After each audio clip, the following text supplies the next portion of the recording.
그 사람이 계획형 인간이냐 계획형 인간이 아니냐는 J와 P의 성향에 의해서 나누어지지 않는다는 걸 뜻합니다.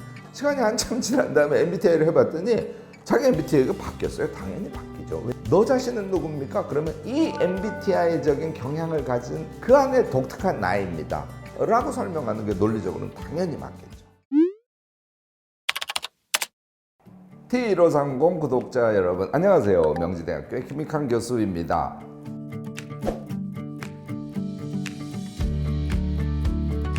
틀려요.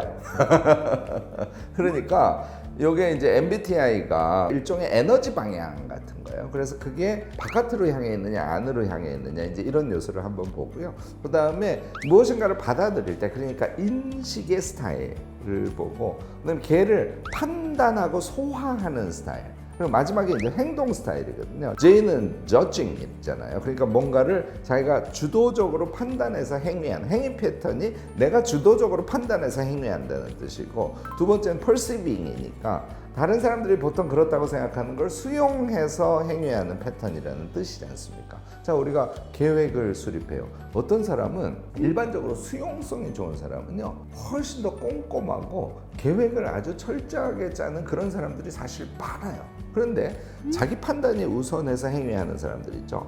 계획보다는 그냥 그 순간순간 판단해서 행위하는 사람도 있을 수 있어요. 그러니까 그 사람이 계획형 인간이냐 계획형 인간이 아니냐는 J와 P의 성향에 의해서 나누어지지 않는다는 걸 뜻합니다.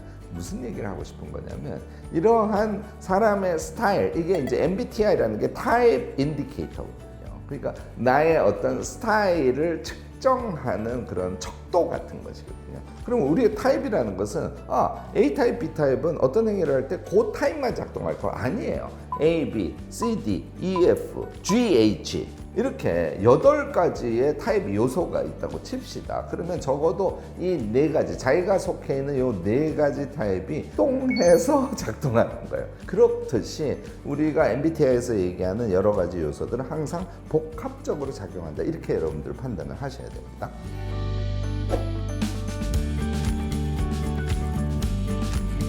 그럴 수가 없죠. 이 MBTI라든지 혈액형이라든지 이런 유형 나누기가, 그러니까 B형은 다 똑같아.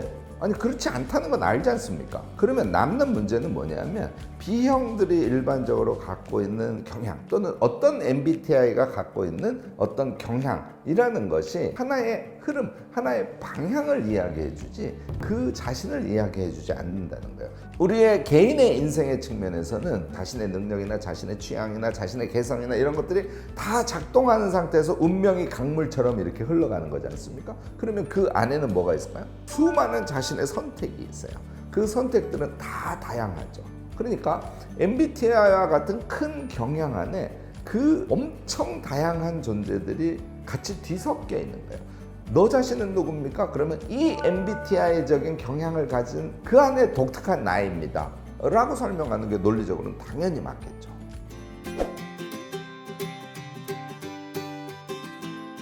MBTI는 특히 성향에 대한 타입을 나누는 거지 않습니까? 얘는 변화한다는 거예요. 이거 해보신 분들 꽤 많지 않습니까? 시간이 한참 지난 다음에 MBTI를 해봤더니 자기 MBTI가 바뀌었어요. 당연히 바뀌죠. 왜냐하면 인간은 이러니까 강물처럼 흘러가니까. 현재 이런 MBTI를 갖고 있는 자신이라고 생각을 했는데 이런 행위 저런 행위 저런 행위를 하다 보니까 내가 변화해서 나의 MBTI가 살짝 변해서 확 변하진 않아요. 살짝 변하는데 4가지 중에 1가지가 변하고 이제 이렇게 되는 것이죠. 그런데 4가지 중에 1가지가 변했다는 건 어떤 변화일까요?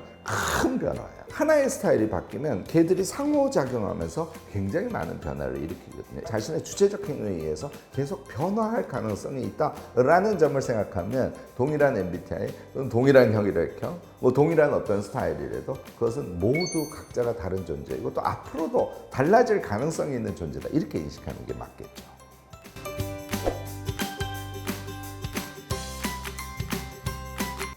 저는 그 욕망은 아주 의미 있는 욕망이라고 생각해요. 자, 우리가 어떤 사람이랑 친해지고 싶어. 그러면 이 친구는 나는 이런 측면에서는 비슷한 성향을 갖고 저런 측면에서는 다른 성향을 갖고 있네. 결론을 이렇게 내는 거죠. 비슷한 성향을 갖고 있는 것은 예를 들어서 공감의 폭이 넓어져. 자, 다른 성향을 갖고 있으면 이런 것이죠. 공부를 하는데 나는 이런 성향에서 A라는 공부가 굉장히 쉽고 얘는 이런 성향에서 B라는 공부가 쉬워. 자, 서로 다른 공부를 해서 하나로 합치면 어떨까요? 엄청 좋을 거 아닙니까? 이렇게 유형과 다름을 인식하는 것은 우리가 그것을 하나로 합쳐서 무엇인가 유의미한 것을 만들어낸, 다시 말해서 관계를 풀어가는 굉장히 중요한 수단 중에 하나입니다. 그런데요, 얘를 두 가지 우는 여러분들이 범하시면 안 돼요. 고정적이라고 생각하는 우입니다. 그러면 이 친구의 성향이 바뀌었네.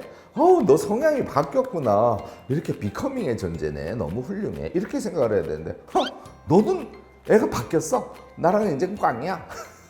이렇게 하시면 안 되는 거 아니에요. 이 점을 하나 주의를 하셔야 되고요. 그 다음에 그 성향의 다름이, 그러니까 요철 관계처럼 긍정적으로 인식되어지는 것, 이것을 아주 중시하셔야 돼요. 자, 그러면 교수님 얘기한 대로면 전 인류가 나랑 잘 맞는 사람이겠네. 그렇지는 않습니다. 다른데 요철이 안 맞아.